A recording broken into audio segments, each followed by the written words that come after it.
Καλησπέρα σε όλους. Λοιπόν, καταλαβαίνετε όλοι πως το θέμα είναι τεράστιο και ο περιορισμός του χρόνου με αναγκάζει να αφήσω εκτός συζήτησης πάρα πολλές πτυχές του.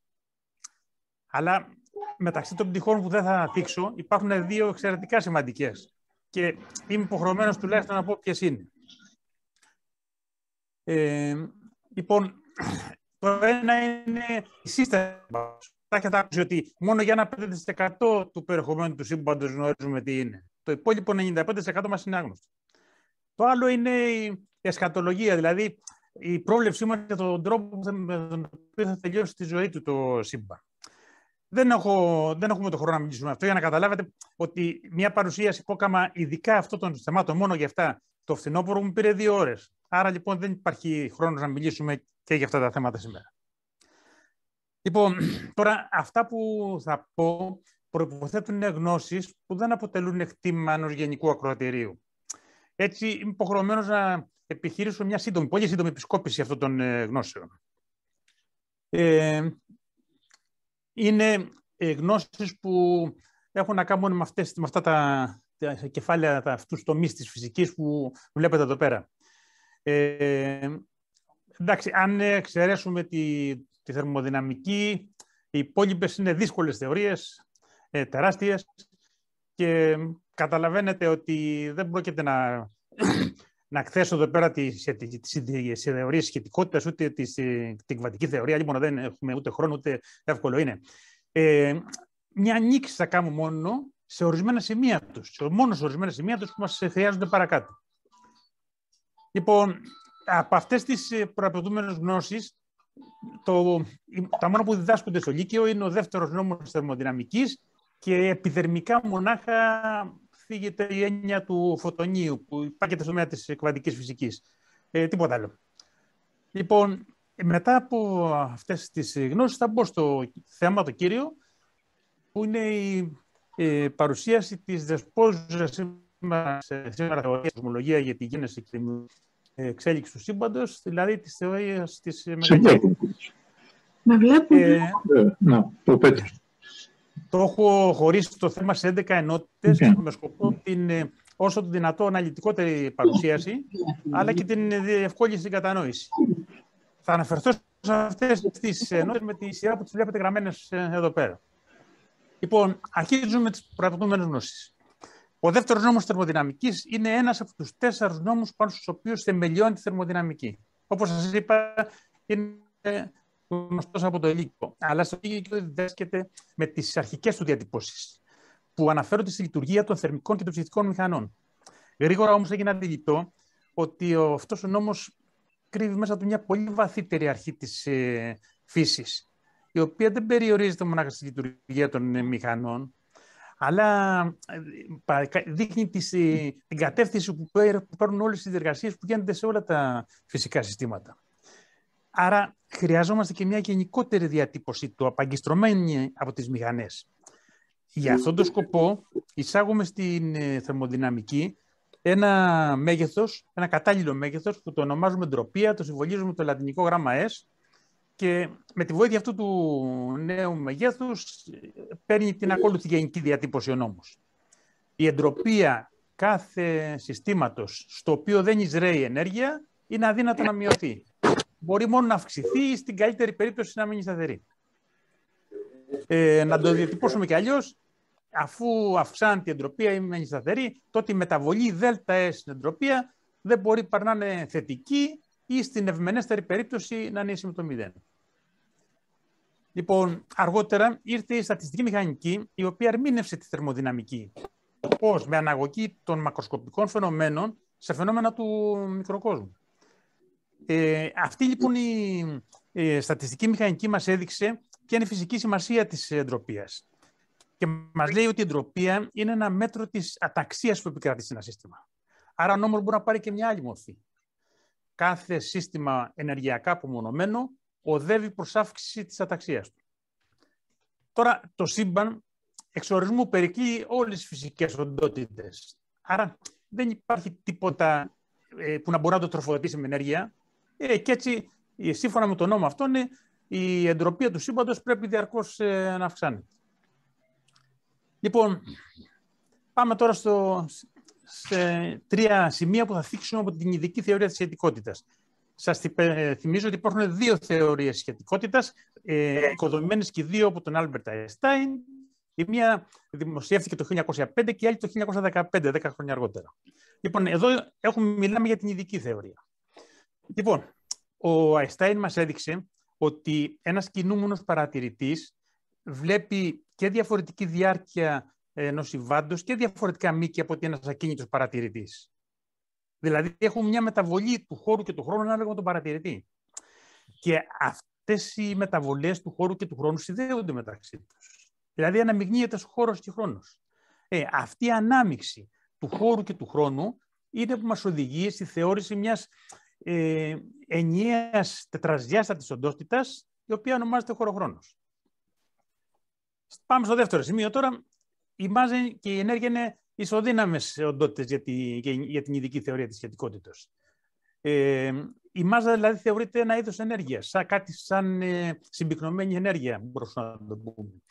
Μπορεί να μεταπηθεί η μάζα και να γίνει ενέργεια και το αντίστροφο, ενέργεια να γίνει μάζα.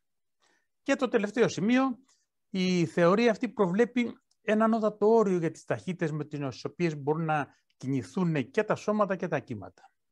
Είναι η ταχύτητα του φωτός στο κενό αυτό το όριο, που είναι 300 εκατομμύρια μέτρα ανά δευτερόλεπτο.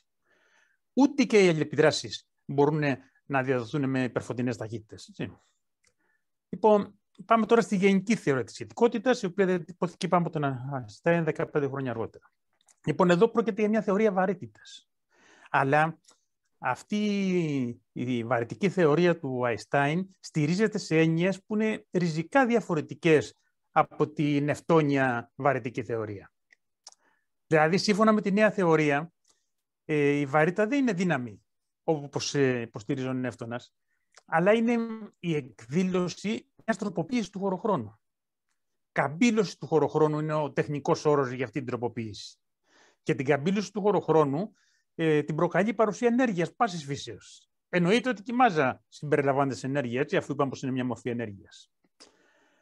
Λοιπόν, τώρα μην προσπαθήσετε να κατασκευάσετε με το νου σας μια παραστατική εικόνα για αυτόν τον καμπυλωμένο τετραδιάστατο χωροχρόνο. Είναι μάταιο, έτσι, δεν γίνεται. Μόνο με διδιάστατα ανάλογα μπορούμε να έχουμε κάποια εποπτεία.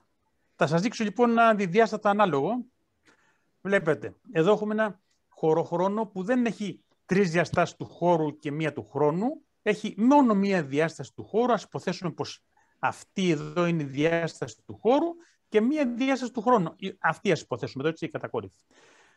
Αυτό το δείκτη λοιπόν παριστάνει το διδιάστατο χωροχρόνο.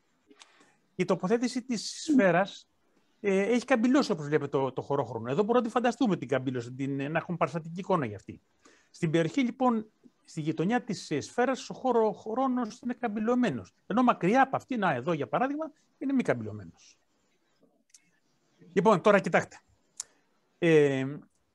Τα ελεύθερα δοκίμια κινούνται αδρανειακά, σαν να μην καμπυλωμένο χωροχρόνο. Τα ελεύθερα δοκίμια κινούνται αδρανειακά πάνω σε ευθείες. Να εξηγήσω τι σημαίνει δοκίμια πρώτα. Είναι σώματα μικρά σε μάζα και τα θέλουμε μικρά, ώστε να μην μπορούν να θέσουν σε κίνηση άλλα σώματα που ενδεχομένως υπάρχουν στη γειτονιά τους. Έτσι, γι' αυτό τα θέλουμε μικρά. Ελεύθερα σημαίνει πως δεν ασκούνται δυνάμεις απάνω τους.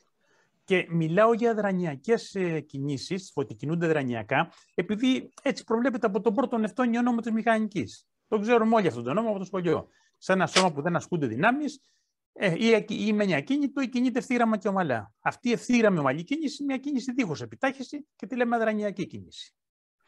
Λοιπόν, το επαναλαμβάνω, τα ελεύθερα δοκίμια κινούνται στο μη καμπυλωμένο χωρόχρονο αδρανειακά πάνω σε ευθείες. Αλλά δεν συμβαίνει το ίδιο στον καμπυλωμένο χωρόχρονο.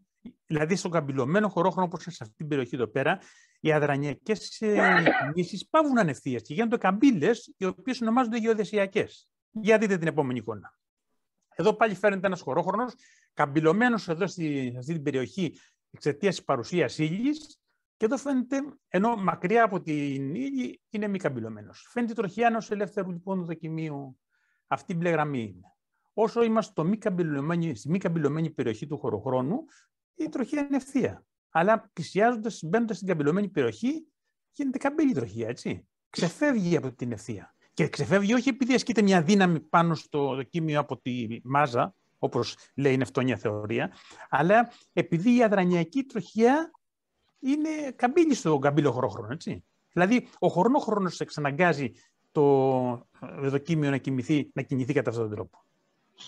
Για να γίνω σαφέστερος, θα χρησιμοποιήσω μια φράση χιλιοϊπωμένη μεν, αλλά που μπαίνει στην ουσία της γενικής σχετικότητας. Εδώ είναι, κοιτάξτε. Η ύλη λέει στο χωροχρόνο πώς να καμπυλωθεί και ο χωροχρόνος λέει στην ύλη πώς να κινηθεί. Λοιπόν, και κάτι ακόμα. Οι αναλυτικοί υπολογισμοί πάνω στη γενική σχετικότητα δείχνουν ότι και η πίεση μπορεί να επιδράσει στην καμπύλωση του χωροχρόνου. Η πίεση που κρατήσει στο εσωτερικό της ύλης, έτσι. Άρα και η πίεση έχει βαρυτικά αποτελέσματα. Μια θετική πίεση, δηλαδή μια πίεση προς τα έξω, μπορεί να προκαλεί βέβαια αποστική μηχανική δύναμη, αλλά προκαλεί και βαρυτική έλξη. Λοιπόν, βέβαια, στα συνηθισμένα σώματα, η συμβολή της πίεσης πάνω στην καμπύλωση του χωροχρόνου, άρα και στη βαρύτητα, είναι αμεληταία συγκρινόμενη με την επίδραση που έχει η μάζα του σώματος. Έτσι. Για παράδειγμα, λιγότερο από το 1 δισεκατομμυριοστό του βάρους σας πάνω στη γη οφείλεται στην πίεση που επικρατεί στο εσωτερικό της γης. Έτσι. Το υπόλοιπο οφείλεται στη μάζα της γης. Λοιπόν, αλλά κοιτάξτε, σε συστήματα στα οποία επικρατούν ακραίες συνθήκες και η πίεση μπορεί να πάρει υπερβολικά μεγάλες τιμές, τότε το βαρυτικό αποτέλεσμα της πίεσης συναγωνίζεται το βαρυτικό αποτέλεσμα της μάζας. Έτσι. Αυτό το χρειαστούμε αργότερα. Λοιπόν, η γενική σχετικότητα είναι μια ποσοτική θεωρία. Μας δίνει εξισώσεις οι οποίες μας επιτρέπουν να βρούμε σε κάθε σημείο του χωροχρόνου πώς είναι η καμπύλωση, η προκαλούμενη από την κατανομή ύλης και ενέργειας. Είναι οι περίφημες εξισώσεις πεδίου του Αϊνστάιν. Ο αριθμός είναι 10, αλλά οι 4 αυτές εξαρτώνται από την εκλογή του συστήματος αναφοράς. Επομένως, μας μένουν 6 εξισώσεις προς επίλυση για να μπορέσουμε να περιγράψουμε την κατάσταση του χωροχρόνου στον οποίο εφαρμόζουμε την θεωρία της γενικής σχετικότητας. Αυτές οι 6 εξισώσεις είναι διαφορικές εξισώσεις με μερικές παραγόγους και μη γραμμικές. Δηλαδή, δύσκολες εξισώσεις για έναν που ξέρει μαθηματικά. Η γενική σχετικότητα μπορεί να εφαρμοστεί σε κάθε μακροσκοπικό σύστημα, άρα και στο σύμπαν ολόκληρο. Έτσι. Άρα, αν δεν εφαρμόσουμε λοιπόν στο σύμπαν ολόκληρο, μπορούμε μέσω αυτής να φτάσουμε σε μια μαθηματική περιγραφή της εξέλιξης του σύμπαντος. Πράγμα που γίνεται παρακάτω με τη θεωρία της μεγάλης έκρηξης που θα πούμε. Ο Αϊνστάιν παρουσίασε το 1915 τη γενική σχετικότητα στην Προσιτική Ακαδημία Επιστημών, αλλά δεν είχε λύσει τις εξισώσεις για να περιγράψει το σύμπαν, έτσι. Ο πρώτος που έλυσε τις εξισώσεις σε αυτές τις σχετικότητες ήταν ο Καρλ Schwarzschild το 1916. Αυτός τις έλυσε σε μια απλή περίπτωση. Θεώρησε ένα απλό μοντέλο που υπήρχε μονάχα μια μη περιστρεφόμενη σφαιρική μάζα. Και τέλος πάντων κατέληξε στη θεωρητική πρόβλεψη αυτών των αντικειμένων που αργότερα τις ονόμασαν μελανές οπές, μαύρες τρύπες. Έγραψε στον Αϊνστάιν και του έστειλε τις λύσεις. Ο Αϊνστάιν διάβασε τις λύσεις του Schwarzschild στην Ακαδημία Επιστημών της Προσίας, αλλά αρνήθηκε κάθε πραγματική ύπαρξη σε αυτά τα αντικείμενα, στις μελανές οπές, θεωρώντας ότι η φύση θα διέθετε κάποια ασφαλιστική δικλείδα, ώστε να μην επιτρέψει να γίνει μια τέτοια τερατωδία όπως την έβλεπε τη μελανή οπή. Το 17, ο ίδιος ο Αϊνστάιν έλυσε τις εξισώσεις του για μια πιο ελιστική ενός ομογενού σύμπαντος, ενός σύμπαντος δηλαδή που είναι το ίδιο παντού. Προς μεγάλη του έκπληξη διαπίστωσε ότι μεταξύ των λύσεων που βρήκε δεν υπήρχε καμία που να αντιστοιχεί σε ένα στατικό σύμπαν. Στατικό σημαίνει μη διαστελόμενο ή συστελόμενο, έτσι. Ο Αϊνστάιν πίστευε πολύ σε ένα στατικό σύμπαν. Ήταν τόσο μεγάλη πίστη του, ώστε τον οδήγησε στην εκ των υστέρων προσθήκη, σε μια ad hoc προσθήκη δηλαδή, ενός όρου που κάνει τις εξισώσεις συμβατές με την περίπτωση με ένα στατικό σύμπαν. Να πούμε βέβαια ότι αυτή η πίστη του Αϊνστάιν για το στατικό σύμπαν δεν ήταν μόνο το Αϊνστάιν, ήταν μια πίστη που τη μοιραζόταν πολύτιμη κοινότητα του, έτσι. Δεν ήταν μόνο μια αιμονή του Αϊνστάιν. Λοιπόν, τέλος πάντων, αυτός ο όρος που προσθέθηκε στις εξισώσεις να γίνουν συμβαστές με το στατικό σύμπαν έχει ένα συντελεστή μπροστά που τον ονόμασε ο Αϊνστάιν κοσμολογική σταθερά. Την ίδια χρονιά, ο Ολλανδός αστρονόμος Βίλεμ ντε Σίτερ έλυσε και αυτός τις εξισώσεις του Αϊνστάιν, αλλά για μια περίπτωση πιο εξωπραγματική κάπως. Αυτός εξέτασε ένα μοντέλο κενό, χωρίς ύλη. Λοιπόν, βρήκε λύσεις που αντιστοιχούσαν σε μια εκθετική διαστολή του σύμπαντος. Ήταν ο πρώτος που μίλησε για διαστελόμενο σύμπαν. Αλλά βέβαια για το εξωπραγματικό μοντέλο ενός κενού σύμπαντος, χωρίς ύλη, έτσι. Λοιπόν, μπορώ να πούμε ότι το πρώτο βήμα προς τη σωστή κατεύθυνση έγινε το 1922 από τον Αλεξάνδερ Φρίντμαν. Αυτός είναι ο Φρίντμαν. Λοιπόν, ήταν ένας Ρώσος φυσικός, μαθηματικός και μετεωρολόγος. Αυτός έλυσε τις εξισώσεις του Αϊνστάιν χωρίς κοσμολογική σταθερά, έτσι. Ενώ ο ντε Σίτερ με κοσμολογική σταθερά, αυτή που έχει εισάγει το Αϊνστάιν. Ο Φρίντμαν λοιπόν βρήκε λύσεις που αντιστοιχούν σε διαστελόμενο ή σε συστελόμενο σύμπαν, όχι συστατικό βέβαια. Είχε αλληλογραφήσει με τον Αϊνστάιν και του ξέθεσε απόψεις του, αλλά και πάλι ο Αϊνστάιν αρνιόταν να δεχτεί κάθε μη στατικό σύμπαν. Δυστυχώς ο Φρίντμαν πέθανε 3 χρόνια αργότερα, το 1925, από τυφοειδή πυρετό και έτσι δεν πρόλαβε να δει τη δικαίωση του έργου του. Λοιπόν, τώρα για τις λύσεις του Ζορζ Λεμέτρε θα μιλήσουμε αργότερα. Γιατί και αυτός το 27 έλυσε τις εξισώσεις, θα τα πούμε αργότερα. Λοιπόν, προχωρούμε. Εδώ είμαστε. Λοιπόν, τι μας χρειάζεται από την κβαντική φυσική είναι η φυσική που περιγράφει το μικρό κόσμο. Θα το ξέρετε ασφαλώς. Δεν είναι έργο ενός ανθρώπου όπως είναι οι θεωρίες σχετικότητας. Εργάστηκαν πάρα πολύ. Μερικοί από αυτούς είναι γραμμένοι εδώ πέρα. Τώρα τους διαβάζω να μην χάσουμε χρόνο. Λοιπόν, 3 σημεία πάλι θα μας χρειαστούν από την κβαντική φυσική. Ο κυματοσωματιδιακός διεισμός. Είναι η παραδοχή ότι οι οντότητες που υπάρχουν στη φύση είναι δυσυπόστατες. Δηλαδή είναι συγχρόνως και σωματίδια και κύματα.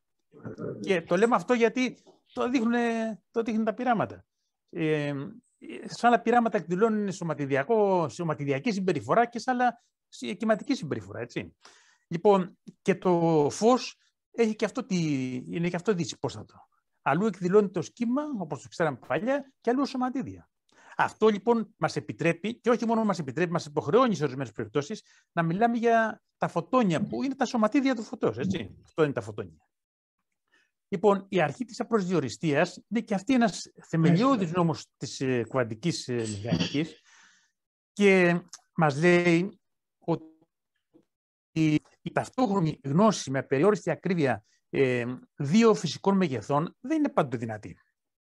Υπάρχουν φυσικά μεγέθη για τα οποία αυτή η ταυτόχρονη γνώση με μεγάλη ακρίβεια είναι δυνατή, αλλά και λέγονται συμβατά μεγέθη αυτά. Υπάρχουν και άλλα ζευγάρια μεγεθών όμως που δεν είναι δυνατό να συμβεί. Δεν μπορούμε δηλαδή σε αυτά τα ζευγάρια μεγεθών που λέγονται ασύμβατα μεγέθη να ανταγνωρίζουμε και τα 2 συγχρόνως με απεριόριστη ακρίβεια. Λοιπόν, αυτή η αρχή της απροσδιοριστίας είναι υπεύθυνη για πάρα πολλά φαινόμενα του κόσμου μας. Είναι βασικός νόμος της χρηματομηχανικής. Θα μου πείτε βέβαια ποιος είναι ο κανόνας που μας λέει ποια μεγέθη είναι συμβατά και ποια είναι ασύμβατα. Δυστυχώς αυτός ο κανόνας διατυπώνεται, δεν μπορώ να το πω απλά. Πρέπει να χρησιμοποιήσω μαθηματικούς όρους που δεν τους ξέρουν οι περισσότεροι και τώρα θα μου πάρει χρόνο να τους εξηγήσω, γι' αυτό και δεν τον ελέγω τον κανόνα που μας καθορίζει ποια είναι τα συμβατά μεγέθη. Και τώρα πάμε στις κβαντικές θεωρίες πεδίου. Λοιπόν, εδώ πρόκειται για μια προσέγγιση θεωρητική φυσική που αφορά την κατασκευή μοντέλων ικανών να περιγράψουν τη συμπεριφορά των σωματιδίων. Και μην νομίζετε πως πρόκειται για απλή συμπεριφορά των σωματιδίων, είναι απλή ότι περιλαμβάνει μονάχα έλξεις ή απόσταση μεταξύ των σωματιδίων. Εδώ είναι μια περίπλοκη συμπεριφορά που περιλαμβάνει φαινόμενα πολύ περίπλοκα, όπως για παράδειγμα εμφανίσεις και εξαφανίσεις σωματιδίων. Έτσι. Λοιπόν, αυτά τα μοντέλα χρησιμοποιούν και την κβαντική θεωρία, αλλά και την ειδική σχετικότητα. Προσέξτε, μιλάω για την ειδική σχετικότητα, έτσι, όχι για την γενική. Και όλα αυτά τα μοντέλα που έχουν κατασκευαστεί στηρίζονται σε μια αντιστοιχία σωματιδίων με παιδεία. Στα σωματίδια δηλαδή αντιστοιχούν παιδεία.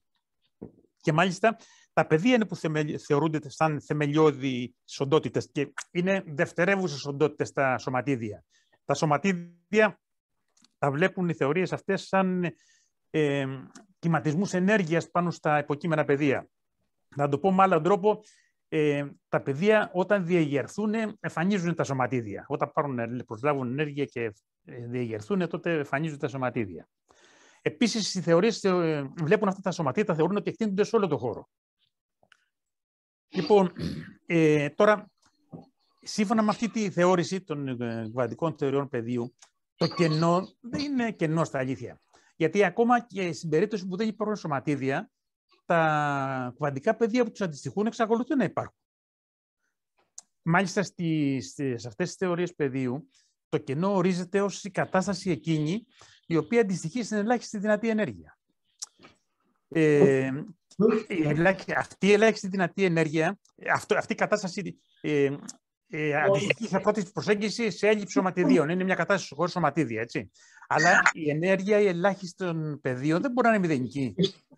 Γιατί αν ήταν μηδενική, τότε αυτό θα παραβίαζε την αρχή της προσδιοριστίας. Άρα δεν είναι μηδενική. Την ονομάζουμε ενέργεια αληθούς κενού. Γιατί αληθούς κενού τώρα? Γιατί, κοιτάξτε, υπάρχουν και διεγερμένες καταστάσεις των κβαντικών πεδίων, χωρίς εμφανίσεις σωματιδίων, αλλά που όμως έχουν ενέργεια πιο μεγάλη από την ενέργεια του αληθούς κενού και λέγονται ψευδή κενά αυτά. Έτσι. Λοιπόν, προχωράμε και πάμε στις δυνάμεις. Λοιπόν, συνεχίζω. Οι δυνάμεις που υπάρχουν στη φύση μπορούν να ταξινομηθούν σε 4 κατηγορίες. Αυτές που βλέπετε εδώ πέρα. Η βαρυτική και η ηλεκτρομαγνητική δύναμη είναι πιο γνωστές σε εμάς, γιατί μπλέκονται στην καθημερινή μας εμπειρία. Είναι μεγάλης εμβέλειας και γι' αυτό μπλέκονται στην καθημερινή μας εμπειρία. Θεωρητικά η εμβέλειά τους είναι άπειρη.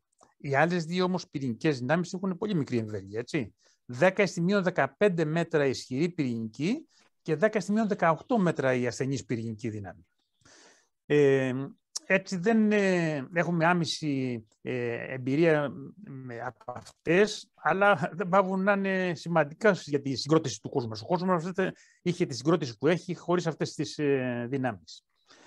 Λοιπόν, τέλος πάντων, αφήνουμε αυτά με τις δυνάμεις τώρα και ερχόμαστε στο 1968, όπου 3 ερευνητές, ο Σέλντον Γκλάσοφ, ο Αμπντού Σαλάμ και ο Στίβεν Βάιμπεργκ, εργαζόμενοι ανεξάρτητος από τον άλλον, οδηγήθηκαν θεωρητικά στην ανακάλυψη ότι όταν αυξάνουμε την ενέργεια των σωματιδίων, τότε φτάνουν σε κάποιο κατόφλι πάνω από το οποίο η ασθενής πυρηνική δύναμη και η ηλεκτρομαγνητική συγχωνεύονται σε μία δύναμη που την ονομάζουμε ηλεκτρασθενή. Λοιπόν, αυτό το ανακάλυψαν θεωρητικά μεν, αλλά αυτή η θεωρία που οικοδομήσανε, η ηλεκτρασθενής θεωρία, έδωσε πλήθος προβλέψεων, οι οποίες επαληθεύτηκαν πειραματικά. Και ήταν δυνατή η επαλήθευσή τους πειραματική, γιατί αυτό το κατόφλι το ενεργειακό, πάνω από το οποίο ενοποιούνται δυνάμεις, είναι στα 100 γίγα ηλεκτρονιοβόλτ. Είναι μια ενέργεια που είναι προσπελάσιμη σήμερα από όχι μόνο από τους σύγχρονους, τους σημερινούς επιταχυντές, αλλά και της προηγούμενης γενιάς. Εάν βέβαια την ενέργεια αυτή την αποκτήσουν τα σωματίδια, όχι επειδή επιταχύνουν σαν επιταχυντή, αλλά λόγω της θερμικής κίνησης, τότε για να επιτύχουν με αυτή την ενέργεια των 100 γίγα ηλεκτρονιοβόλτ, χρειάζεται η θερμοκρασία να ανέβει στους 10 στις 15 βαθμούς Κέλβιν, έτσι. Λοιπόν, έτσι λοιπόν, επειδή έχουμε τις πειραματικές επιβεβαιώσεις, έχουμε μεγάλη εμπιστοσύνη στην ηλεκτρασθενή θεωρία. Λοιπόν, αυτή η επιτυχής ηλεκτρασθενής ενοποίηση οδήγησε στη σκέψη ότι αν αυξηθεί ακόμα περισσότερο η ενέργεια των σωματιδίων, θα φτάσουν πιθανώς σε κάποια τιμή πάνω από την οποία θα έρθει και ισχυρή πυρηνική δύναμη να ενοποιηθεί να συγχωνευτεί με την ηλεκτρασθενή. Λοιπόν, έτσι άρχισαν να δημιουργούνται διάφορες θεωρίες οι οποίες επιχείρησαν να εξηγήσουν με ενιαίο μαθηματικό τρόπο και τις τρεις δυνάμεις, την ηλεκτρομαγνητική, την ασθενή πυρηνική και την ισχυρή πυρηνική. Δηλαδή να επιτύχουν την ενοποίηση αυτών των τριών δυνάμεων. Έτσι. Αυτή η ενιαία δύναμη που από τη συγχώνευση των τριών δυνάμεων ονομάζεται δύναμη της μεγάλης ενοποίησης και οι θεωρίες που το επιχείρησαν αυτό, θεωρίες μεγάλης ενοποίησης. Κοιτάξτε όμως τώρα, δεν έχουμε άμεσες πειραματικές μαρτυρίες για αυτή τη θεωρία. Και γιατί?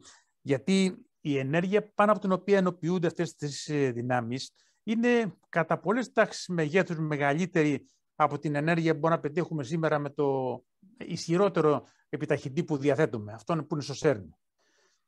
Έτσι λοιπόν άμεση επιβεβαίωση δεν μπορούμε να έχουμε.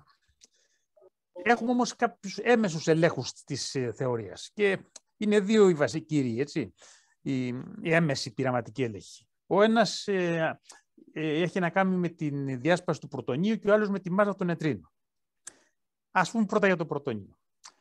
Το πρωτόνιο, σύμφωνα με τις θεωρίες της μεγάλης ενοποίησης, δεν είναι σταθερό σωματίδιο, είναι ασταθές. Με μεγάλο χρόνο ποδιπλασιασμό, αλλά ασταθές.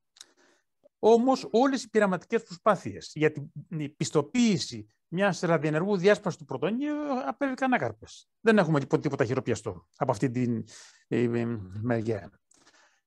Από την άλλη μεριά τώρα της μάζας των νετρίνων. Να πω ότι τα νετρίνα είναι κάποια μικρά σωματίδια που στερούνται ηλεκτρικού φορτίου, δεν αισθάνονται τις ισχυρές πυρηνικές δυνάμεις, έχουν ενδογενή στροφορμή 1/2 και υπάρχουν σε 3 μορφές.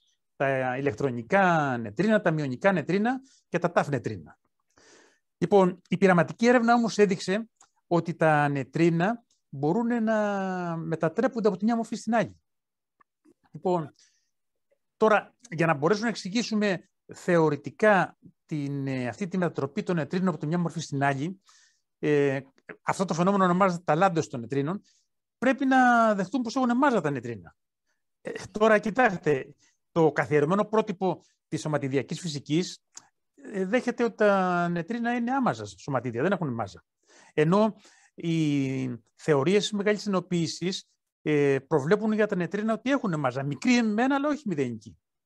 Έτσι λοιπόν η ανακάλυψη του φαινομένου της ταλάντωσης των νετρίνων παρέχει μια εμπειρική στήριξη στις θεωρίες της μεγάλης ενοποίησης. Έτσι. Εντάξει, δεν έχουμε το βαθμό βεβαιότητας που έχουμε για την ηλεκτρασθενή ενοποίηση, αλλά πάντως έχουμε κάποιο εμπειρικό στήριξη. Λοιπόν, και ερχόμαστε τώρα στο θέμα μας. Είπαμε, είναι η θεωρία της μεγάλης έκρηξης, η κυρίαρχη σήμερα θεωρία στην κοσμολογία για τη γέννηση και την εξέλιξη του σύμπαντος. Πατέρας της θεωρίας είναι ένας Βέλγος, φυσικός, μαθηματικός, κοσμολόγος και ιερέας, ο Ζορζ Λεμέτρ. Αυτός το 1927, 5 χρόνια μετά το Φρίντμαν, έλυσε και αυτός τις εξισώσεις του Αϊνστάιν πάλι για ένα ομογενές σύμπαν, τις έλυσε χωρίς κοσμολογική σταθερά και βρήκε, όπως και ο Φρίντμαν, λύσεις που αντιστοιχούν σε διαστελόμενο ή συστελόμενο σύμπαν. Μάλιστα, έκαμε και κάτι άλλο. Βέβαια, αυτά χωρίς να ξέρει την εργασία του Φρίντμαν, έτσι δεν την ήξερε. Έκαμε και κάτι άλλο. Απέδειξε ότι το στατικό σύμπαν του Αϊνστάιν δεν θα μπορούσε να υπάρξει, γιατί είναι ασταθές. Λοιπόν, επειδή πίστευε ότι ένα συστελόμενο σύμπαν θα παραβίαζε το δεύτερο νόμο της θερμοδυναμικής, κατέληξε στο συμπέρασμα ότι το σύμπαν διαστέλλεται. Αυτή η ιδέα τον οδήγησε στην διατύπωση της θεωρίας της μεγάλης έκρηξης, έτσι, την οποία δημοσίευσε το 1931 με το όνομα Θεωρία του Αρχαίγωνου Ατόμου. Τώρα, πώς κατέληξε να λέγεται Θεωρία της μεγάλης έκρηξης είναι άλλη ιστορία. Αυτό τον όρο μεγάλη έκρηξη τον χρησιμοποίησε ειρωνικά ένας Άγγλος αστρονόμος, ο Φρεντ Χόιλ, που ήταν πολέμιος της θεωρίας του Λεμέτρ. Και σε μια συνέντευξή του που είχε δώσει στο ραδιόφωνο του BBC, έμελε τελικά αυτός ο όρος, Big Bang είναι στα αγγλικά, δηλαδή μεγάλο μπαμ, να επικρατήσει της κανονικής ονομασίας και έτσι σήμερα η θεωρία του Λεμέτρ είναι γνωστή όχι με το κανονικό της όνομα, αλλά με το παρατσούκλι που της έδωσε ο Χόιλ. Λοιπόν, τέλος πάντων, ο Λεμέτρ είχε συναντηθεί πολλές φορές με τον Αϊνστάιν, του είχε εκθέσει τις απόψεις του. Ο Αϊνστάιν στην αρχή όμως αρνιόταν κάθε παραδοχή μη στατικού σύμπαντος, αλλά τελικά όταν ήρθε η πρώτη παρατηρησιακή απόδειξη για τη διαστολή του σύμπαντος, όταν παρατηρήθηκαν ότι οι γαλαξίες απομακρύνονται, είναι μια παρατήρηση που την έκαμε ο Χάμπλ με τον Χιούμασον, τότε ο Αϊνστάιν άλλαξε στάση, παραδέχτηκε το διαστολόμενο σύμπαν, απέσυρε την κοσμολογική σταθερά από τις εξώσεις του και συνεχάρει δημόσια το Λεμέτρ για τη θεωρία του. Λοιπόν, ας δούμε σε γενικές γραμμές τώρα αυτή τη θεωρία. Λοιπόν, σύμφωνα με τη θεωρία αυτή, το σύμπαν γεννήθηκε πριν από 13,8 δισεκατομμύρια χρόνια από μια υπέρθερμη και υπέρπυκνη κατάσταση. Έκτοτε συνεχώς διαστέλλεται, αραιώνει και ψύχεται. Ο χώρος και ο χρόνος δεν προϋπήρχαν του σύμπαντος. Δημιουργήθηκαν μαζί με αυτό. Τη στιγμή της γέννησης του σύμπαντος γεννήθηκε και ο χώρος και ο χρόνος. Η ονομασία Μεγάλη Έκρηξη δεν είναι εύστοχη, γιατί παραπέμπει σε μια αναλογία μεταξύ της απομάκρυνσης των γαλαξιών και της κίνησης των θραυσμάτων μιας χειροβίδας που έχει εκραγεί. Αλλά η αναλογία δεν είναι σωστή. Οι γαλαξίες απομακρύνονται πράγματι, αλλά απομακρύνονται όχι επειδή κινούνται μέσα στο χώρο, επειδή ο χώρος ο ίδιος διαστέλλεται. Ξεχυλώνει ο χώρος και γι' αυτό απομακρύνονται οι γαλαξίες. Εάν θέλουμε να έχουμε μια αναλογία, η καλύτερη είναι αυτή τη σταφιδοκουλούρα. Δηλαδή, για να φτιάξουμε ένα σταφιδόψωμο, δεν πρέπει να βάλουμε μέσα στη ζύμη σταφίδες. Όταν βάλουμε τη ζύμη στο φούρνο, τότε η ζύμη φουσκώνει, διαστέλλεται. Και γι' αυτό απομακρύνονται οι σταφίδες. Δεν απομακρύνονται επειδή τρέχουν μέσα στη ζύμη, επειδή η ζύμη φουσκώνει, έτσι. Έτσι συμβαίνει και με τους γαλαξίες. Διαστέλλεται ο χώρος και γι' αυτό απομακρύνονται οι γαλαξίες. Λοιπόν, αργότερα, με την πρόοδο στον τομέα της σωματιδιακής φυσικής, έγινε δυνατή η λεπτομερής περιγραφή όλων των διεργασιών οι οποίες έλαβαν χώρα στο πρώιμο σύμπαν. Λοιπόν, θα μιλήσουμε για αυτά αργότερα. Αλλά θα ήταν άδικο εδώ πέρα αν δεν αναφέραμε έναν πολύ σημαντικό Ουκρανό φυσικό, τον Τζορτζ Γκάμοφ, ο οποίος πίστεψε στη θεωρία του Λεμέτρ, εργάστηκε πάνω σε αυτή και η συνεισφορά του στην τελική διαμόρφωση της θεωρίας ήταν τεράστια, έτσι. Και άλλοι συνεισφέρανε και άλλοι είχαν εργαστεί, αλλά αυτού ξεχώρισε η συνεισφορά του. Λοιπόν, τώρα έχουμε παρατηρησιακές αποδείξεις για τη θεωρία της Μεγάλης Έκρηξης. Ναι, διαθέτουμε 3 πολύ πιστικές αποδείξεις. Πρώτη, είναι η παρατήρηση της απομάκρυνσης των γαλαξιών. Παρατηρούμε ότι οι γαλαξίες απομακρύνονται μεταξύ τους. Και από εμάς, αλλά και μεταξύ τους απομακρύνονται. Θα μου πείτε, το λέω έτσι, πώς έγινε η παρατήρηση αυτή, πάνω σε ποια φυσικά φαινόμενα στηριχτήκαμε για να συμπεράνουμε πως οι γαλαξίες απομακρύνονται. Με ποια όργανα έγινε η παρατήρηση, με ποια μέθοδος ακολουθήθηκε, έτσι. Όλα αυτά δεν είναι καθόλου ίσονος σημασίας, μην νομίζετε.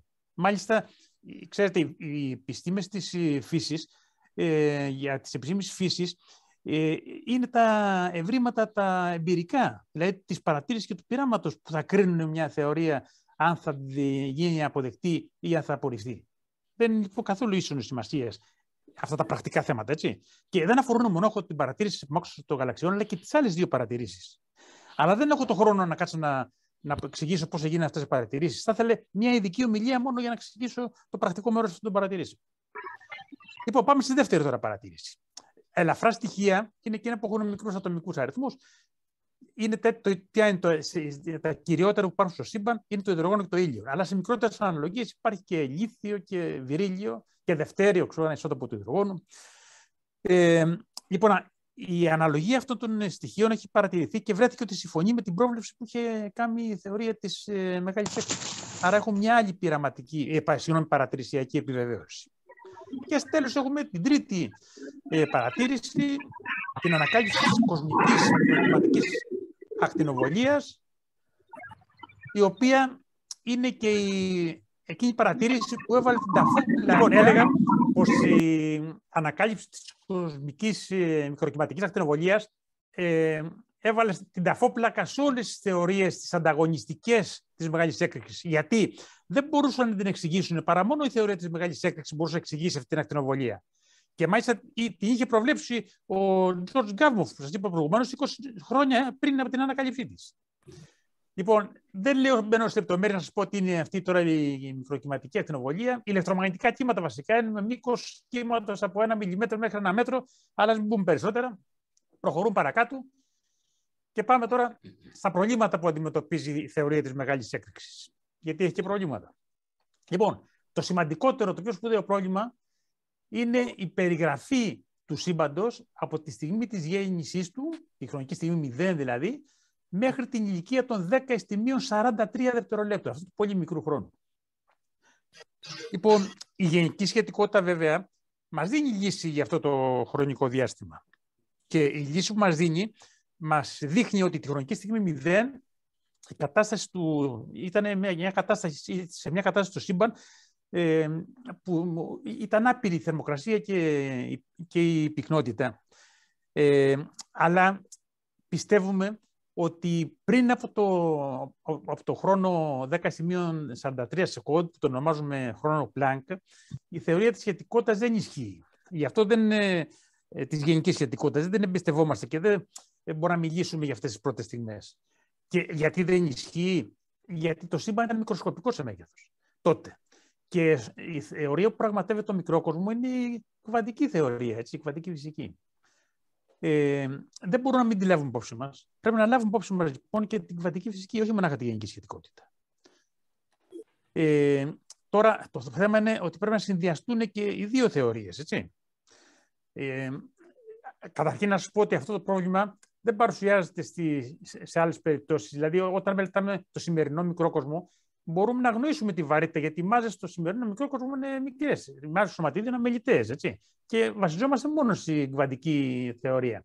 Όταν μελετάμε το σύμπαν ολόκληρο, ή ένα γαλαξία, ξέρω, ένα ηλιακό σύστημα, χρησιμοποιούμε μόνο τη γενική σχετικότητα της βαρύτητας, γιατί εντάξει, δεν είναι μικροσκοπικό το σύστημα.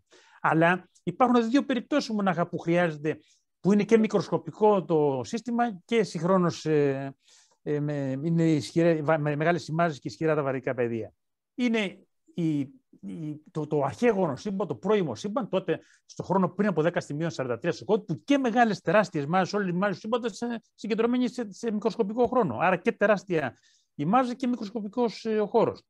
Και η άλλη περίπτωση είναι το κέντρο των μελανών οπών, όπου και εκεί έχουμε τεράστια μάζα, δεν μπορεί να αγνοηθεί λοιπόν η βαρύτητα, σε μικροσκοπικό μέγεθος. Όχι όλη η μελανία επί, αλλά στο κέντρο του. Λοιπόν, πρέπει να σας πω βέβαια ότι και για τις δύο αυτές θεωρίες, και για τη γενική σχετικότητα και για τη κβαντική φυσική, έχουμε πολύ μεγάλο βαθμό εμπιστοσύνης, έτσι. Γιατί και οι δύο έχουν διαγράψει μια θριαμβευτική εκατοντάχρονη πορεία, κατά την οποία δεν υπήρξε κανένα έβριμα εμπειρικό που να μην μπορούσαν να το εξηγήσουν. Άρα έχουμε μεγάλη εμπιστοσύνη σε αυτές τις δύο θεωρίες. Αλλά πρέπει να συνδυάσουμε και τις δύο, λοιπόν, έτσι. Να συνδυαστούν, να φτιάσουν μια θεωρία κβαντικής βαρύτητας για να μπορέσουμε να περιγράψουμε τις πρώτες στιγμές. Έλα όμως, αυτές οι δύο θεωρίες είναι πολύ διαφορετικές. Ενιολογικά είναι τόσο διαφορετικές, δηλαδή, που είναι πολύ δύσκολο εγχείρημα να τις συνδυάσουμε.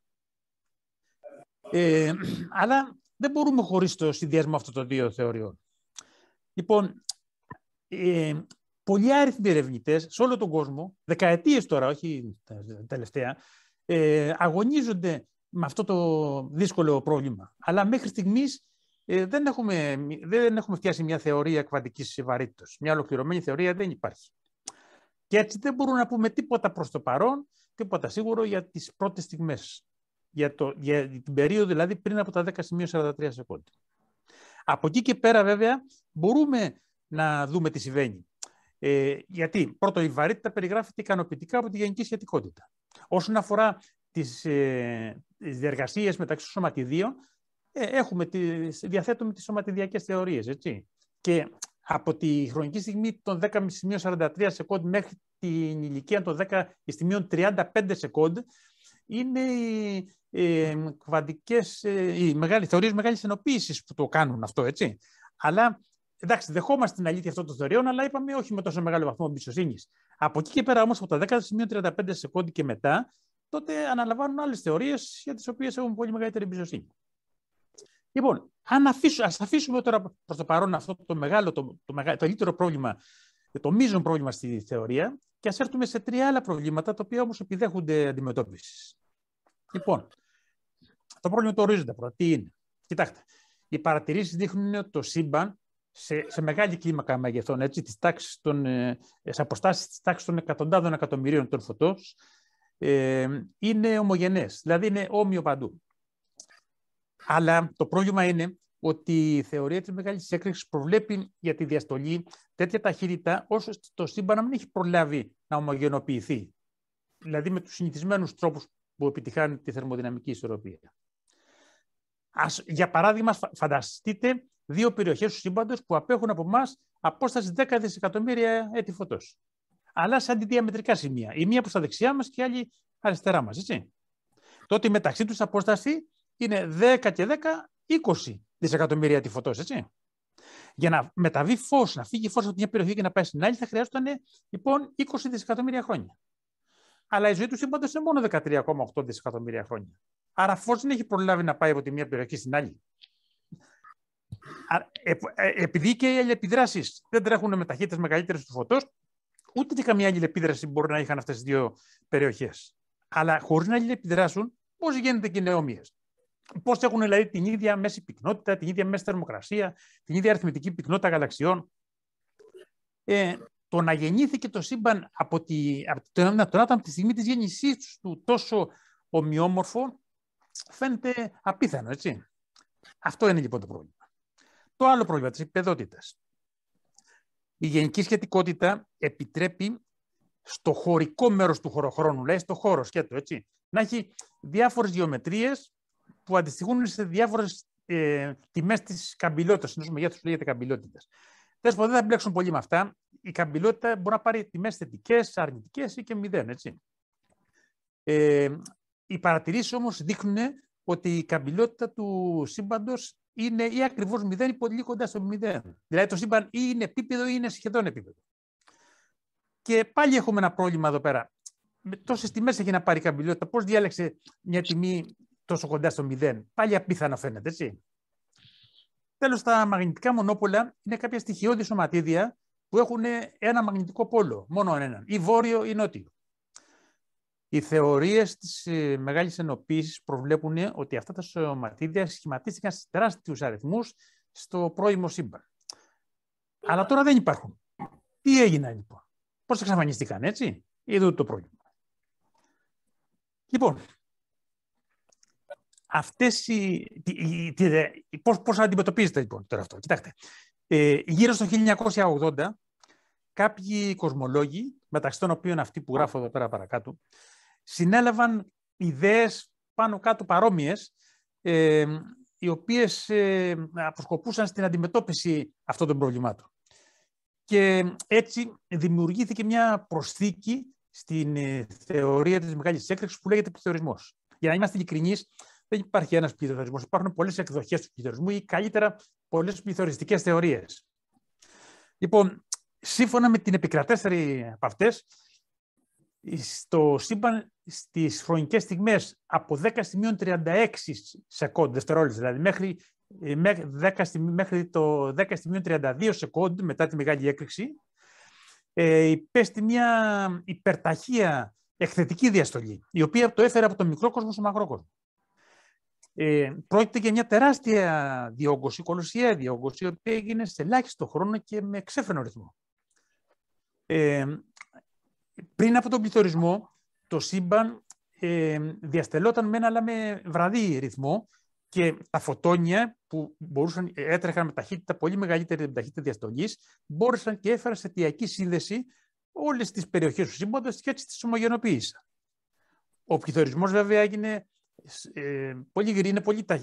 πολύ γρήγορος. Έτσι. Οι ταχύτητες της διαστολής ήταν πολύ μεγαλύτερες από την ταχύτητα του φωτός. Και έτσι μετά τον πληθωρισμό αυτές οι περιοχές βρέθηκαν σε αποστάσεις τέτοιες που δεν ήταν δυνατόν να αλληλεπιδράσουν πλέον. Αλλά όμως δεν ξέχασαν το παρελθόν τους και διατήρησαν τα κοινά χαρακτηριστικά. Έτσι εξηγείται λοιπόν το πρόβλημα της ομοιογένειας του σύμπαντος. Τώρα της επίπεδότητας πώς εξηγείται? Κοιτάξτε, η θεωρία της γενικής σχετικότητας προβλέπει ότι σε τέτοιες μεγάλες ταχύτητες διαστολής έχουν μια σύγκληση της χαμηλότητας προς το 0 και μια σύγκληση της γεωμετρίας προς την ευκλίδια.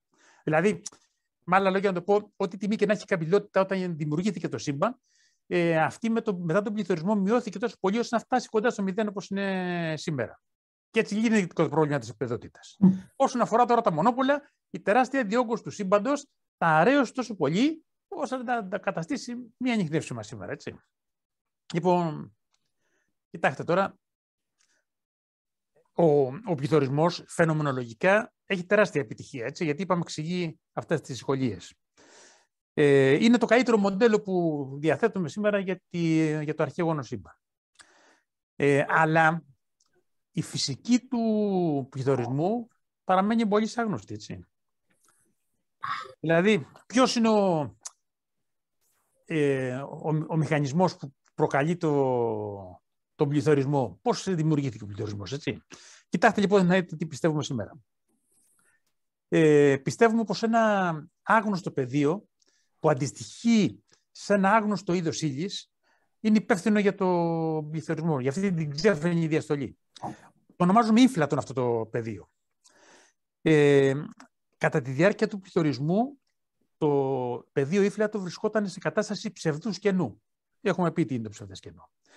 Όσο λοιπόν το σύμπαν βρισκόταν στο ψευδοκενό του ύφλατον, η πίεση σε αυτό το άγνωστο είδος ύλης ήταν αρνητική. Δηλαδή προς τα μέσα. Τώρα, πώς μπορούμε να τη φανταστούμε αυτή. Αυτή η κατάσταση μοιάζει με την κατάσταση που επικρατεί στο εσωτερικό ενός στερεού σώματος, το οποίο καταπονείται εφελκυστικά. Να φανταστείτε πως έχουμε μια ράβδο και πάνω τους ασκούμε εφελκυστικές δυνάμεις. Την ξεντώνουμε δηλαδή, έτσι. Αυτή ανθίσταται στον εφελκυσμό και στο εσωτερικό της πίεση είναι αρνητική. Λοιπόν, έτσι είχαμε και στο πεδίο υφλάτων. Βέβαια, η ελαστική αντοχή αυτού του άγνωστου είδους ύλης ήταν αφάνταστα υψηλή. Υπολογίζει ότι είναι 10 στην 96η φορές μεγαλύτερη από αυτή του καλύτερου χάλιβα. Η πίεση λοιπόν προς τα μέσα πίεση ήταν τεράστια.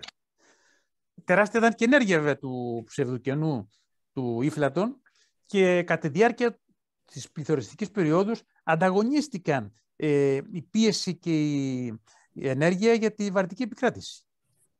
Υπερίσχυσε όμως η πίεση και έτσι η προβλεπόμενη από τη γενική σχετικότητα, όπως έχουμε πει προηγουμένως, αποστική δύναμη, έδωσε την πληθωριστική όθηση. Έτσι δημιούργησε αυτή την ραγδαία, την απότομη διαστολή. Τελικά βέβαια το πεδίο ύφλατον έπεσε από το ψευδοκενό στο αληθές κενό, έτσι. Και οπότε η επίδραση αυτού του πεδίου έγινε αμιλητέα και το σύμπαν ξαναβρήκε το παλιό του ρυθμό διαστολής. Βέβαια, η αποδιέγερση του πεδίου ύφλατον από το ψευδοκενό στο αληθές κενό απελευθέρωσε τεράστια ενέργεια, έτσι, η οποία αναθέρμανε το σύμπαν που είχε ψυχθεί με τον πληθωρισμό, αλλά και το γέμισε με σωματίδια. Μετά από διεργασίες που ακολούθησαν, θα δούμε μερικές παρακάτω, ένα υπόλοιπο από αυτά τα σωματίδια αποτελούν τη σημερινή ύλη του σύμπαντος. Λοιπόν, πριν από τον πληθωρισμό, το σύμπαν ήταν μικροσκοπικό, όπως είπαμε, έτσι. Και γι' αυτό υπήρχαν διακοιμάσεις στην πυκνότητα και στη θερμοκρασία του. Αυτές είναι αναπόφευκτες σύμφωνα με την κβαντική φυσική. Τις επιβάλλει δηλαδή η αρχή της προσδιοριστίας. Ο πληθωρισμός μεγέθυνε αυτές τις διακοιμάσεις και τις έφερε σε μακροσκοπικό μέγεθος. Αργότερα, αυτές οι διακοιμάσεις, δηλαδή η ανομοιογένεια στην πυκνότητα, οδήγησαν στη δημιουργία των κοσμικών δομών. Γαλαξίες, μίνι γαλαξιών. Θα δούμε αργότερα πώς έγινε αυτό. Λοιπόν, ο πληθωρισμός, όπως είπαμε, είναι φαινομενολογικά πολύ επιτυχημένη θεωρία, αλλά έχει τις δυσκολίες του, έτσι. Δηλαδή, η φυσική του πληθωρισμού είναι πολύ άγνωστη. Τα ερωτήματα που βλέπετε, ποια είναι η φύση του ύφλατον, ποιο είναι το δυναμικό του, πώς ξεκίνησε και πώς τερματίστηκε ο πληθωρισμός, ποια είναι η σχέση του πεδίου ύφλατου με την υπόλοιπη φυσική των σωματιδίων, αυτά ερωτήματα και άλλα ερωτήματα παραμένουν ανοιχτά και ζητούν απάντηση, έτσι. Λοιπόν, το 2014, μια ερευνητική ομάδα που δούλευε υπό την καθοδήγηση του Τζον Κόβατς και του Τσάο Λιν ανακοίνωσε ότι είχε ανακαλύψει με τη βοήθεια του ραδιοτηλεσκοπίου BISEP 2 που βρίσκεται στην Ανταρκτική, μία πόλωση στην μικροκλιματική κοσμική ακτινοβολία, η οποία, όπως ισχυριζόταν αυτή η ομάδα, ήταν αποτέλεσμα της δράσης αρχαίγωνων βαρυτικών κυμάτων που δημιούργησε ο πληθωρισμός.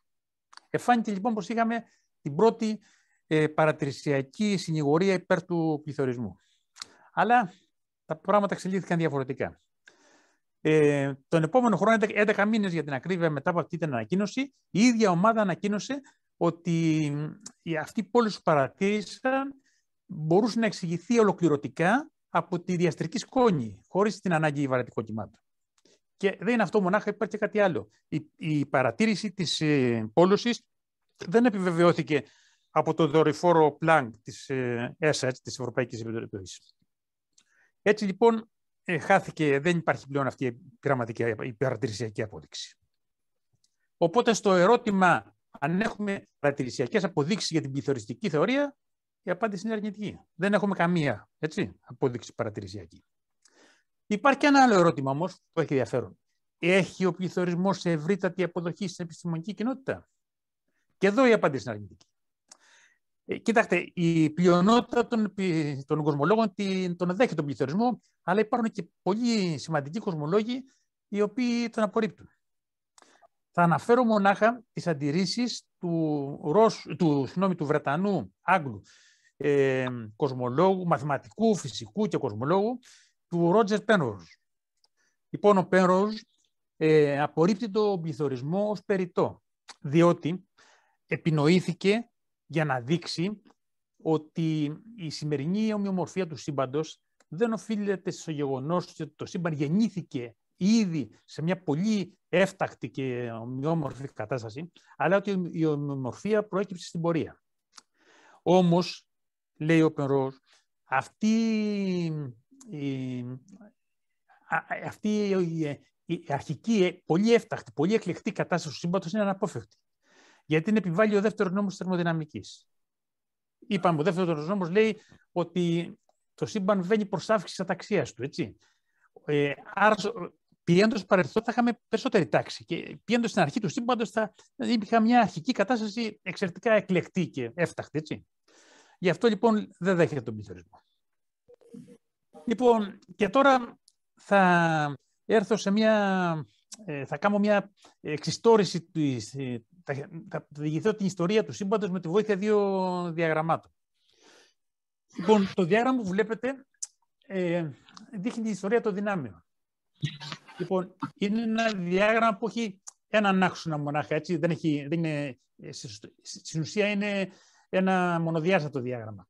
Υπάρχει ο άξονας του χρόνου είναι κατακόρυφος, είναι ανισοδιάστατος και με φορά προς τα κάτω. Βέβαια δεν είναι σχεδιασμένος, αλλά είναι σημειωμένες στο αριστερό μέρος του διαγράμματος κάποιες χαρακτηριστικές χρονικές στιγμές. Βλέπετε 10 43 σεκόντ, 10 35, 10 12 σεκόντ, 10 6 σεκόντ. Λοιπόν, δεξιά από το διάγραμμα είναι σημειωμένες οι θερμοκρασίες, βλέπετε, και οι κινητικές ενέργειες των σωματιδίων που αντιστοιχούν σε αυτές τις χρονικές στιγμές. Για παράδειγμα, τη χρονική στιγμή 10 43 σεκόντ, η θερμοκρασία του σύμπαντος είναι 10 στην 32 βαθμούς Κέλβιν και όσοι δεν ξέρουν τι είναι η βαθμή Κέλβιν, σε αυτές τις ψηλές τιμές είναι ίδιοι με τους Κελσίου, δεν έχουν διαφορά, οπότε μπορείτε να τους φανταστείτε σαν 10 στην 32 βαθμούς Κελσίου. Μην ασχοληθείτε με το Κέλβιν. Και η ενέργεια των σωματιδίων 10 στη 19η γίγα ηλεκτρονιοβόλτ. Λοιπόν, έτσι συμβαίνει και με τις αντίστοιχες άλλες. Λοιπόν, η σημερινή κατάσταση είναι στο τέλος του διαγράμματος, εδώ κάτω.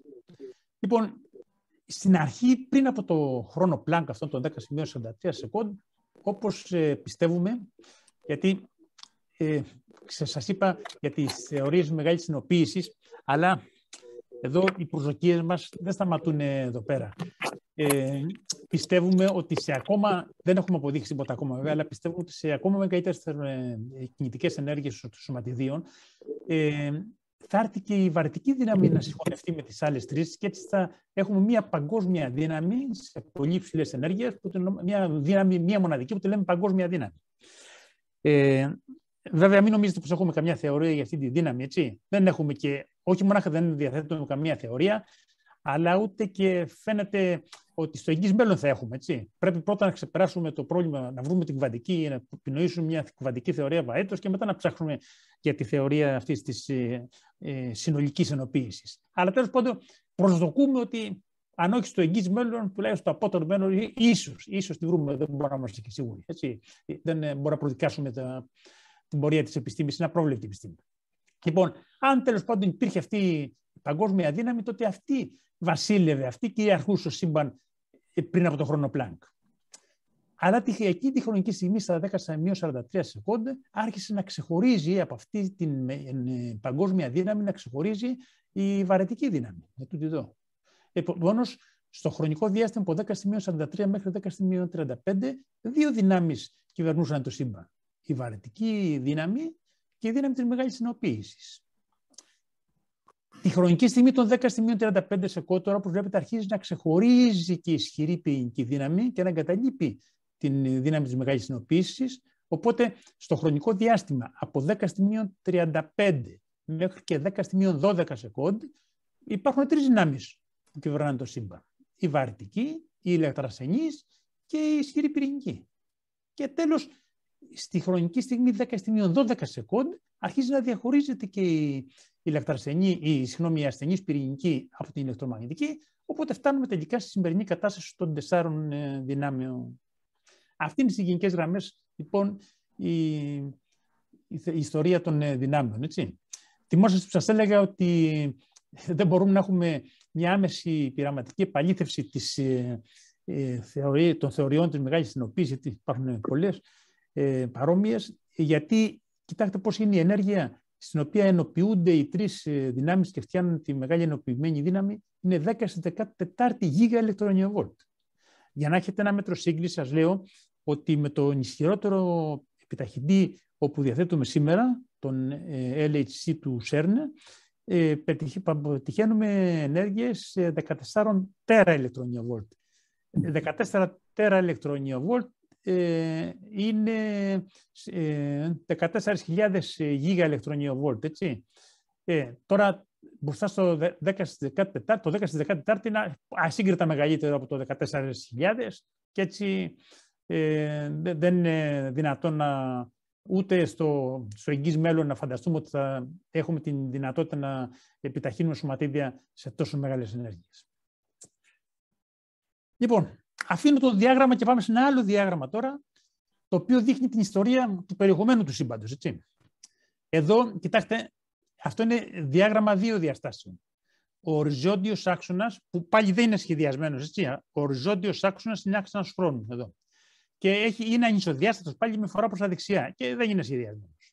Είναι σημειωμένος μόνο μερικές χαρακτηριστικές χρονικές στιγμές. Βλέπετε, 10⁻32 σεκόντ εδώ, η χρονική στιγμή 0 της γέννησης του σύμπαντος, το 0,01 εκατοστό του σεκόντ, 3 λεπτά κτλ.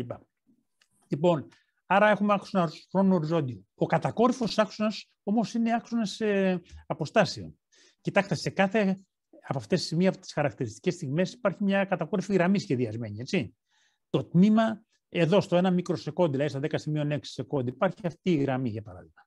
Λοιπόν, το τμήμα της γραμμής του εδώ που περικλείεται, που βρίσκεται στο εσωτερικό αυτού του κοδωνοειδού σχηματισμού που βλέπετε, αυτό το τμήμα έχει μήκος που είναι ανάλογο της διαμέτρου του σύμπαντος τη στιγμή εκείνη του 10⁻6 σεκόντ, του 1 μικροσεκόντ. Το ίδιο συμβαίνει και με τις άλλες γραμμές. Άρα λοιπόν βλέπουμε συγχρόνως και τη διαστολή του σύμπαντος σε αυτό το διάγραμμα. Λοιπόν, να κάνουμε μια σύντομη περιγραφή. Ξεκινάμε η στιγμή της δημιουργίας, έτσι, το Big Bang. Χρονική στιγμή 0. Ακολουθεί βραδία διαστολή πριν από τον πληθωρισμό, μια πολύ σύντομη βραδία διαστολή, στην οποία δημιουργούνται οι κβαντικές διακοιμάσεις που είπαμε, έτσι, που είναι συνέπεια της αρχής της απροσδιοριστίας. Μετά ακολουθεί ο πληθωρισμός. Βλέπετε την απότομη αύξηση της διαμέτρου του σύμπαντος. Αυτή είναι η περίοδος του πληθωρισμού. Και τερματίζεται ο πληθωρισμός, σταματάει στα 10⁻32 σεκόντ. Είπαμε μετά το σύμπαν γέμισε με σωματίδια και φωτόνια. Έτσι, τα φωτόνια είναι πανταχού παρόντα, παντού. Από την αρχή του σύμπαντος μέχρι και σήμερα υπάρχουν φωτόνια. Λοιπόν, βέβαια τα σωματίδια που υπήρχαν σε αυτό το χρονικό διάστημα δεν υπάρχουν σήμερα. Σε αυτό τα χρονικά διαστήματα υπήρχε το λεγόμενο πλάσμα quark γλιονίων. Δεν μπορώ να σας εξηγήσω τώρα τι είναι τα quark και τι είναι τα γλιόνια. Θα θέλει πολύ χρόνο για να τα πούμε. Πάντως, καθώς έπεφτε η θερμοκρασία, γιατί με τη διαστολή είπαμε ψυχόταν το σύμπαν, αυτά εγκλωβίστηκαν τα quarks μέσα στα πρωτόνια και νετρόνια που σχηματιστήκανε.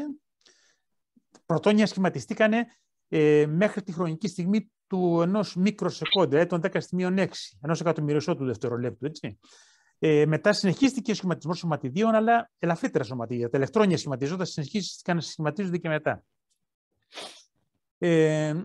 Βέβαια, πυρήνες δεν μπορούσαν να σχηματιστούν σε αυτή την περίοδο, γιατί η θερμοκρασία ήταν υψηλή και οι πυρήνες δεν είναι σταθεροί σε τόσο πολύ υψηλές θερμοκρασίες. Γιατί η θερμική κίνηση, η άτακτη θερμική κίνηση, διασπάει τους πυρήνες. Αλλά κάποια στιγμή, και αυτό έγινε όταν το σύμπαν είχε ηλικία 0,01 σεκόντα, δηλαδή 1/100 του δευτερολέπτου, η θερμοκρασία έπεσε ώστε να είναι επιτρεπτή η ύπαρξη των πυρήνων, να μην διασπώνται οι πυρήνες, να είναι σταθεροί οι πυρήνες, δηλαδή κάτω από αυτή τη θερμοκρασία. Και έτσι άρχισε να δημιουργούνται πυρήνες. Πώς? Με μια γνωστή διεργασία από την πυρηνική φυσική, τη σύνδεξη. Τι είναι η σύνδεξη? Ελαφροί πυρήνες συγκρούονται και φτιάχνουν ένα βαρύτερο πυρήνα. Έτσι λοιπόν προχωρούσε η πυρηνοσύνθεση, αλλά δεν συνεχίστηκε, σταμάτησε όταν το σύμπαν είχε ηλικία 3 λεπτών. Γιατί σταμάτησε? Γιατί έπεσε η θερμοκρασία τότε κάτω από μια οριακή τιμή που είναι αναγκαία για να γίνει η σύνδεξη. Να σας εξηγήσω γιατί χρειάζεται και υψηλή θερμοκρασία για τη σύνδεξη.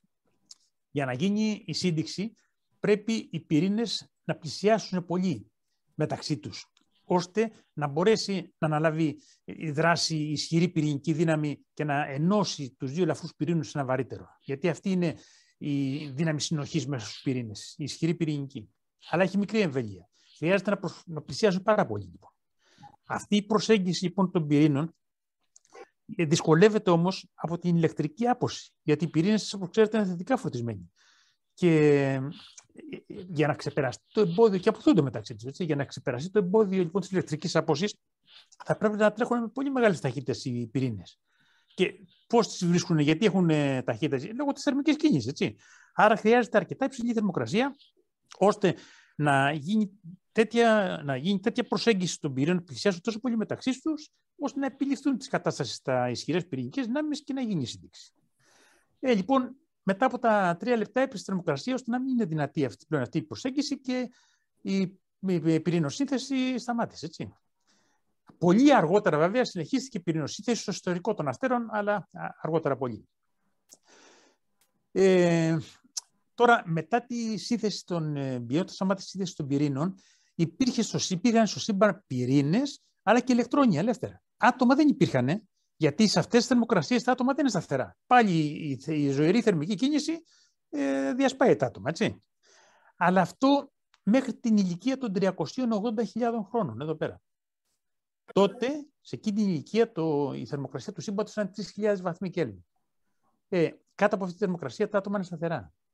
Οπότε, μετά από αυτή τη στιγμή, οι πυρήνες συνέλαβαν τα ηλεκτρόνια και σχημάτισαν άτομα. Έτσι λοιπόν έχουμε άτομα στο σύμπαν. Τώρα αυτή η αλλαγή από την κατάσταση του πλάσματος, έτσι, η κατάσταση που υπάρχουν πυρήνες και ηλεκτρόνια χώροι λέγεται πλάσμα, στην κατάσταση των ατόμων έφερε μια πολύ σημαντική μεταβολή στις ιδιότητες του σύμπαντος. Ακούστε τι γίνεται. Το πλάσμα, τα σωματίδια του πλάσματος είναι ηλεκτρικά φορτισμένα και γι' αυτό αλληλεπιδρούν πολύ έντονα με τα φωτόνια. Τα φωτόνια λοιπόν συνέχεια αλληλεπιδρούσαν με την ύλη και κυρίως με τα ηλεκτρόνια που είναι ελαφρύτερα. Είχαμε λοιπόν συνεχείς απορροφήσεις και επανεκπομπές των φωτονίων. Με αποτέλεσμα τα φωτόνια να μην διδαίνονται ευθύγραμμα, αλλά να κάνουν διαρκώς ζικ-ζακ. Αυτό το φαινόμενο λέγεται σκέδαση των φωτονίων. Τέλος πάντων, επειδή δεν είχαμε ευθύγραμμη λοιπόν πορεία του φωτός, δεν ήταν αδιαφανές το υλικό. Για να έχουμε διαφάνεια σε ένα υλικό, πρέπει να έχουμε ευθύγραμμη πορεία. Όπως συμβαίνει μέσα στην ομίχλη που δεν βλέπουμε εξαιτίας της σκέτασης του φωτός από τα σταγονίδια του νερού. Όταν όμως σχηματιστήκαν τα άτομα είναι ηλεκτρικά ουδέτερα και αλληλεπιδρούν ελάχιστα με την ύλη. Έτσι, πρακτικά λοιπόν τα φωτόνια μπορούσαν να διασχίσουν όλο το σύμπαν χωρίς να αλληλεπιδρούν με την ύλη. Άρα έγινε αμέσως διαφανές το σύμπαν. Και από εκεί και πέρα συνέχισε να είναι διαφανές. Αυτό είναι τεράστια. Αυτή λοιπόν την εποχή, τη στιγμή των περίπου 380.000 χρόνων, τη λέμε στιγμή της τελευταίας σκέδασης. Επειδή μέχρι τότε γινόταν σκεδάσεις και από εκεί και πέρα σταματήσανε σκεδάσεις. Λοιπόν, ό,τι πληροφορίες μπορούμε να πάρουμε για το παρελθόν του σύμπαντος μέσω ηλεκτρομαγνητικών κυμάτων φτάνουν μέχρι την ηλικία των 380.000 χρόνων.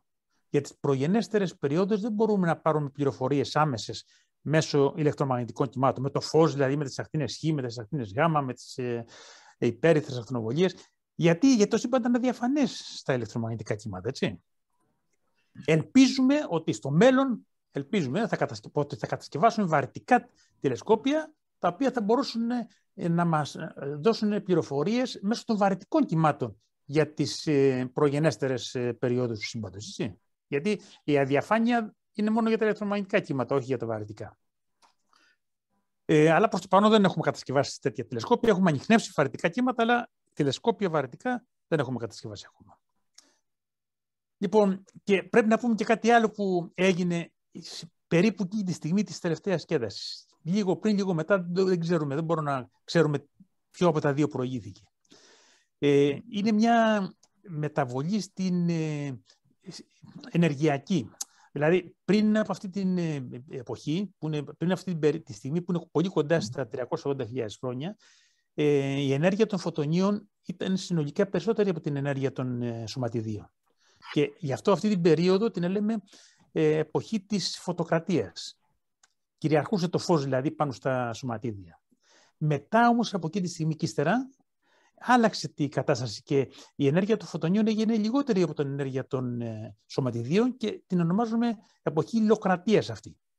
Πώς έγινε η αλλαγή? Γιατί με τη διαστολή η ενέργεια των φωτονίων μειώνεται, γιατί διαστέλλεται το μήκος κύματος και γι' αυτό η θεωρία λέει ότι μειώνεται η ενέργειά τους.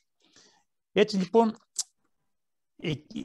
κοντά σε αυτή τη χρονική στιγμή της τελευταίας σκέδασης, λίγο πριν, λίγο μετά, δεν ξέρουμε πότε ακριβώς, πέρασε το σύμπαν από τη φωτοκρατία στην υλοκρατία.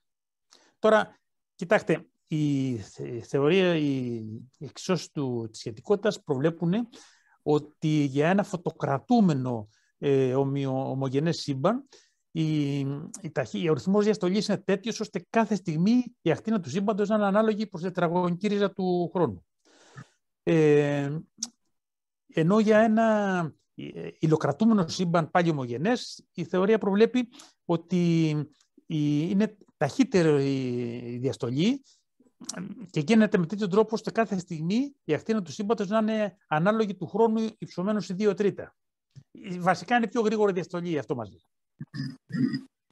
Λοιπόν, αφήνουμε την τελευταία σκέδαση και αυτά και ερχόμαστε τώρα περίπου 400 εκατομμύρια χρόνια μετά τη δημιουργία του σύμπαντος, μετά το Big Bang, όπου εμφανίζονται οι πρώτοι αστέρες.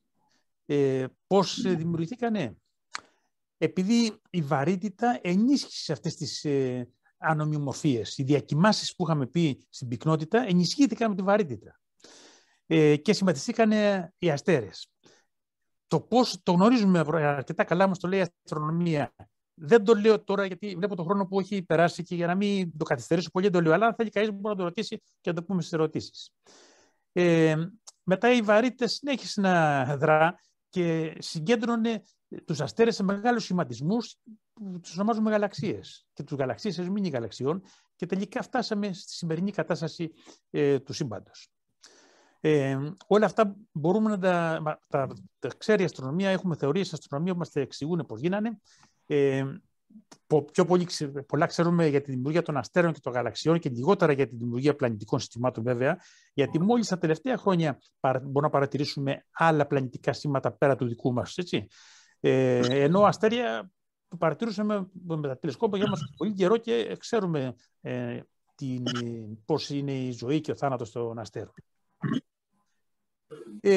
Και κάτι άλλο σημαντικό για μας να πω, ότι 9 δισεκατομμύρια χρόνια περίπου μετά τη Μεγάλη Έκρηξη δημιουργήθηκε το ηλιακό μας σύστημα, ο ήλιος δηλαδή, και ένας δίσκος γύρω του, από τον οποίο μετά από μισό περίπου δισεκατομμύρια χρόνια, δηλαδή στα 9,5 δισεκατομμύρια χρόνια από τη στιγμή 0, δημιουργήθηκε και η Γη. Λοιπόν, φτάσαμε στο τέλος. Ευχαριστώ για την προσοχή σας και είμαι έτοιμος να ακούσω τις ερωτήσεις σας.